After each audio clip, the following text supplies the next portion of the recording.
Hi hello வணக்கம் and welcome to the channel Anand ஆன்மீகம். Guys, ஆக்சுவலாக பார்த்துக்கிட்டிங்கன்னா சிவபுராணத்தில் நமக்கு எவ்வளோ புராணங்கள் இருந்தாலும் சிவபுராணத்தில் திருவாசகத்தை வந்து பொதுவாக தேனோடு ஒப்பிட்டு பேசுவாங்க.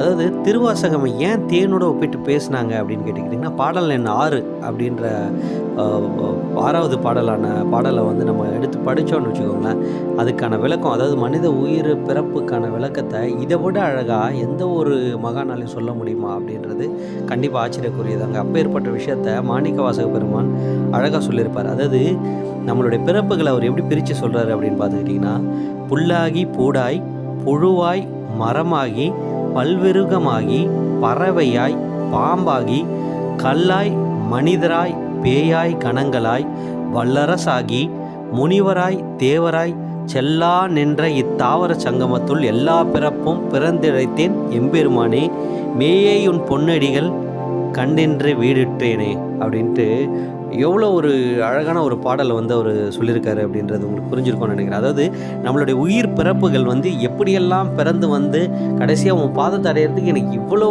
ஜென்மங்கள் இவ்வளோ பிறப்புகள் ஆச்சு அப்படின்றத அழகாக சொல்லியிருப்பாருங்க. ஸோ திருவாசகத்தை ஏன் தேனோடு ஒப்பிட்டு பேசுகிறாங்க அப்படின்றது கண்டிப்பாக உங்கள் எல்லாருக்கும் புரிஞ்சிருக்கும்னு நினைக்கிறேன்.